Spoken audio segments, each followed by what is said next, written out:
ante algo que sucede de forma real o ante esos miedos, esas incertidumbres, esas amenazas imaginarias que pueblan tu mente constantemente.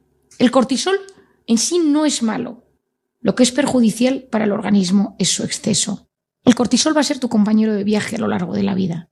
Si eres capaz de integrar esto que te cuento hoy, muchas de las cosas que te suceden vas a poder entenderlas desde el punto de vista del cortisol. El cortisol afecta de forma profunda a múltiples sistemas del organismo.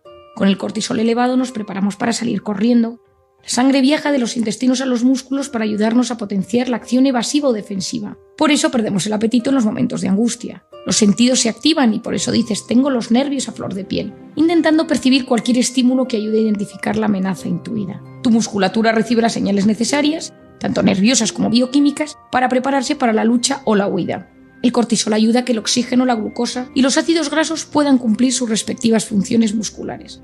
El ritmo cardíaco acelerado hace que el corazón bombee más rápido, facilitando el transporte de sangre y nutrientes a los músculos para que puedan responder ante lo que está sucediendo. El cortisol, por otra parte, inhibe la secreción de insulina, provocando la liberación de glucosa y proteínas a la sangre. Por eso, si el cortisol no está bien regulado, puede aparecer la temida diabetes. También ayuda a regular el sistema osmótico del cuerpo, el agua y los minerales. Es clave en el control de la tensión arterial, participa en los huesos, el cortisol puede favorecer la aparición de la osteoporosis, incluso de los músculos. Y luego, el cortisol tiene una función esencial. Afecta profundamente al sistema inmune, inhibiendo en primer lugar la inflamación y posteriormente, cuando uno lo mantiene de forma crónica, empieza esa temida inflamación de la que ahora hablaremos. Ante el estrés, el organismo dosifica sus recursos energéticos. El sistema inmune precisa de una gran cantidad de energía, por eso cuando te enfermas te sientes agotado. En gran medida tu energía está siendo canalizada y empleada por tu sistema defensivo. Y también el cortisol afecta a nivel endocrinológico, a nivel hormonal, para empezar el sistema reproductivo. Por eso el estrés y el sufrimiento pueden alterar el ciclo normal de la mujer. Sabemos que los niveles elevados de cortisol modifican, por ejemplo, los estrógenos o incluso la calidad del semen. Por otro lado, altera el sistema de crecimiento y lo inhibe. Y también el sistema tiroideo y aparecen alteraciones tanto hiper como hipotiroidismo u otras enfermedades relacionadas con la glándula. Cuando uno entiende cómo funciona el cortisol y entiende que nuestro cortisol se activa ante lo real o lo imaginario, tenemos que hacernos una pregunta. ¿Qué sucede si vivimos preocupados constantemente por algo real o imaginario? Las preocupaciones o la sensación de peligro prolongada pueden aumentar los niveles de cortisol hasta un 50% por encima de lo recomendable. Dato fundamental para el estrés. Nuestro cuerpo no se pone en marcha únicamente ante un peligro real o ante una amenaza. También se activa de la misma manera ante la inquietud de poder perder nuestro trabajo o nuestros bienes, o ante la posibilidad de que peligre nuestro prestigio, una amistad, nuestra posición social, o incluso la soledad. El cortisol es una hormona cíclica. Por las noches es bajita y tiene que ser bajita para que yo pueda dormir, y a lo largo de la noche sube hasta las 8 de la mañana, que tiene su pico más alto. Esa liberación del cortisol posee un patrón que sigue habitualmente el ritmo de la luz. Se libera más al despertarse, lo que resulta en cierto modo beneficioso para activarnos por las mañanas, y decrece a lo largo del día y aumenta ligeramente al anochecer. Cuando el cortisol se eleva de forma crónica, pasa a comportarse como un agente tóxico. ¿Qué sucede cuando nos intoxicamos de cortisol? Es muy importante que entiendas lo que te voy a contar. Cuando vivimos intoxicados de cortisol, los síntomas que se van a producir son a 3 niveles. 1, a nivel físico. Te enumero algunos que probablemente te suenen. La caída del pelo, la alopecia. ¿Por qué la caída del pelo? Porque si tu cerebro percibe que tú estás en guerra, las sustancias que reparan el folículo piloso para que tenga que haber pelo se inhiben en ese momento, porque el pelo no es clave en un momento de guerra. Y en ese momento empieza la caída. Empiezan las canas porque el cortisol inhibe la MSH, la hormona estimulante de los melanocitos. Y esa hormona es la que hace, cuando funciona bien, que tu pelo tenga color. Pero cuando tú tienes estrés, esa hormona deja de funcionar. Tras la pandemia, algunos peluqueros amigos míos me han comentado el auge de canas que ha habido en la sociedad. Por otro lado hay temblor de ojos, sudoración excesiva de manos y pies, sequedad de la piel, sensación de nudo en la garganta, opresión en el pecho, sensación de ahogo, taquicardias, parestesias. Parestesias es cuando se te duermen las extremidades, problemas y cambios gastrointestinales, colon irritable, dolores musculares, problemas en la tiroides, migrañas, tics, artritis, fibromialgia. Y me diréis, Marian, aquí está casi todo. Efectivamente, nuestro organismo ante el estrés se activa en forma de síntomas y nos avisa muchas veces que algo no funciona. ¿Y por qué nos duele todo en fases donde tenemos mucho estrés o estamos preocupados por las cosas? Golpearse, hacerse heridas, caerse, forman parte de la vida de cualquiera.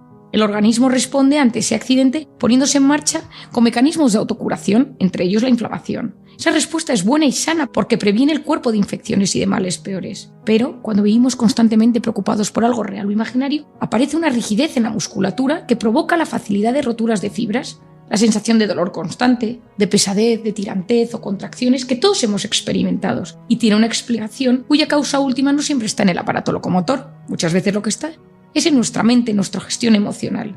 El estrés mantenido de forma crónica, la falta de ejercicio sano, la alimentación, son algunas de las causas de ese dolor constante. A nivel físico, nuestro organismo se transforma. Es muy importante el tema inflamatorio en el intestino.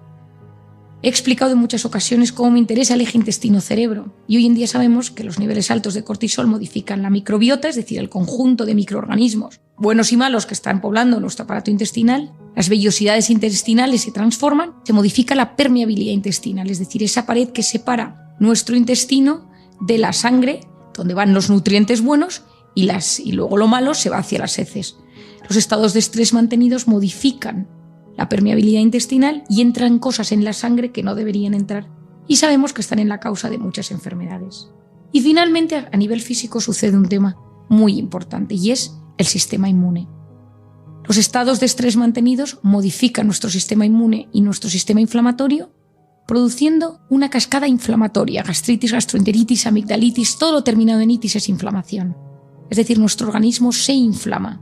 La vida actual es más inflamatoria que la de antes y tenemos que entenderlo porque muchas enfermedades del siglo XXI provienen por estados inflamatorios que no somos capaces de gestionar. Lo segundo es a nivel psicológico. Se produce lo primero un cambio en los patrones de sueño. ¿Por qué? Porque la melatonina surge cuando el cortisol empieza a bajar y la melatonina es fundamental para poder empezar a dormir. Hoy en día hay muchísimas personas que toman pastillas para dormir porque cuando llega la noche su estado de estrés, su estado de amenaza, real o imaginario, es tan elevado que el organismo no puede fabricar esa melatonina necesaria para conciliar el sueño. Por otro lado, empieza la irritabilidad. Uno de repente todo le pone nervioso, uno salta a la primera. También surge la tristeza. Es importante saberlo. Muchas tristezas, muchas depresiones provienen de estados de alerta permanente. Uno está luchando durante meses por algo real o imaginario y de repente nuestro cerebro se pone triste, apático, no tiene ganas. Hay una parte fisiológica y normal que puede durar unos días, post época de exámenes, de trabajo intenso, de lucha por algo que nos preocupa económico, de salud. Lo malo es cuando esos pensamientos negativos se asientan y somos incapaces de gestionarlos.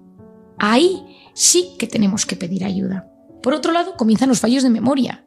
El hipocampo, que es el registro de los datos, es muy sensible al cortisol. Cuando uno se encuentra estresado, ese hipocampo funciona peor y somos menos capaces de recordar datos importantes o no tan importantes del día a día.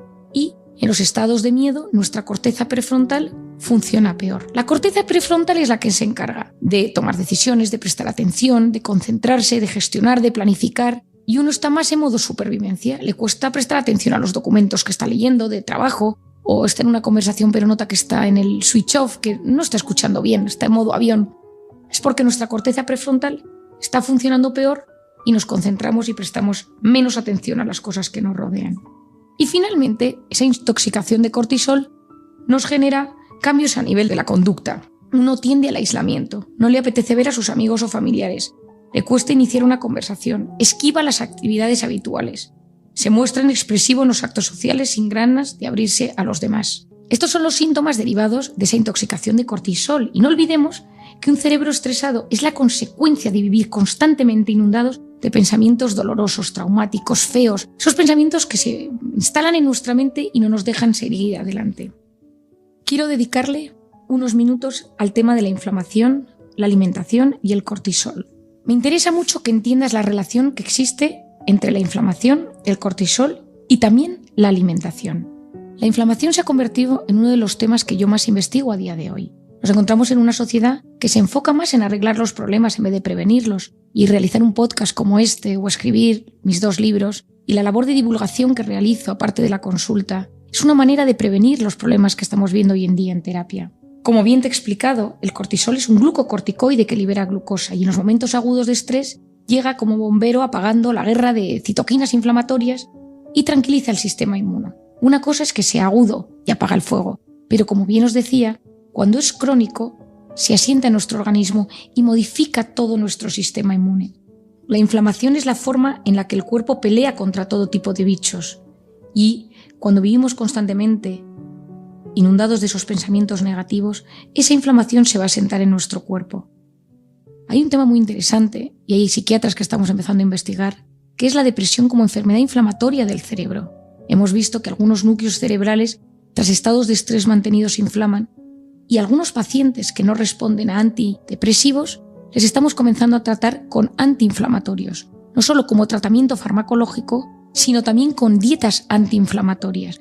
Por eso aquí entra en juego la importancia de la alimentación para gestionar la inflamación que proviene de los estreses mantenidos, de las situaciones duras, de los sufrimientos constantes o de los traumas que tenemos de nuestra historia. Hay ciertos alimentos que solo con consumirlos pueden subir la ansiedad, pueden potenciar los momentos de estrés. La grasa, el azúcar, la sal. Cada uno de nosotros tiene en su infancia lo que yo en Encuentra tu persona vitamina denomino los cimientos emocionales. Es decir, en nuestros cimientos de nuestra historia afectiva hay cosas, afectos relacionados con cómo nos trataban y lo que sucedía después. Pues quizá muchos de nosotros tenemos asentados que te daban chocolate cuando te portabas bien. Es decir, el chocolate está asociado a la recompensa, no solo a la recompensa que sientes por el placer que produce tomar un chocolate, los que me conocéis sabéis que soy una gran adicta a ello, sino también porque eso viene por la historia que yo tengo y que yo llevo detrás. Muchas personas con problemas de alimentación, lo que sucede es que tienen patrones aprendidos donde la comida se instaló en sus hábitos debido a momentos buenos o malos o premios y castigos que tenían en su infancia. Es importante que entiendas algunas cosas relacionadas con la inflamación y la alimentación. La primera, la glucosa, es la energía del organismo. Si te la tomas de golpe, tienes energía de golpe, pero luego tienes un gran bajón. Hoy en día sabemos que si una persona toma demasiada sal, esto hace poco salió en una revista de Nature Neuroscience, se producen cambios en el sistema inmune, cambia la función cognitiva e incluso podemos desarrollar enfermedades neurodegenerativas. Tercera son las grasas, los embutidos, los patés, la bollería, las mantequillas, todo eso provoca placas en las arterias. Es parte de energía para el cuerpo, pero hay que tener mucho cuidado qué tipo de grasas le aportamos a nuestro organismo porque puede deteriorar nuestro sistema físico y nuestro sistema psicológico. ¿Qué recomiendo yo?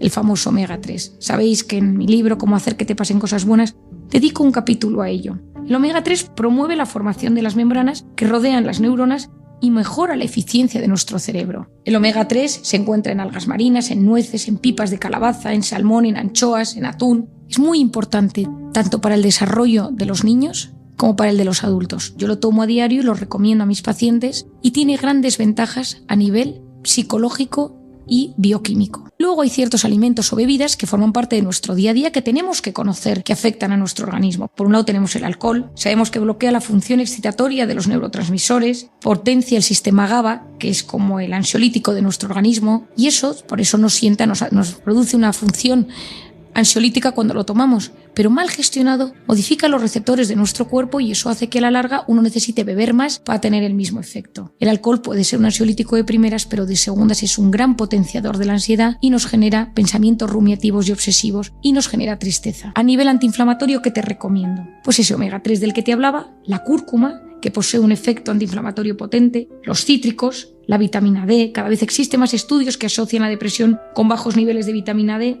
y los psiquiatras hemos comenzado a evaluar esos niveles y hemos observado una mejoría en los síntomas depresivos tras el tratamiento con vitamina D. Y luego, pues alimentos tipo la cebolla, el puerro, el perejil, el laurel, el romero. Hay muchos libros en el mercado que tratan de dietas antiinflamatorias. Si es un tema que te interesa, te recomiendo que bucees en sus páginas porque te puede ayudar a bajar ese nivel inflamatorio y a mejorar tu estado de ánimo.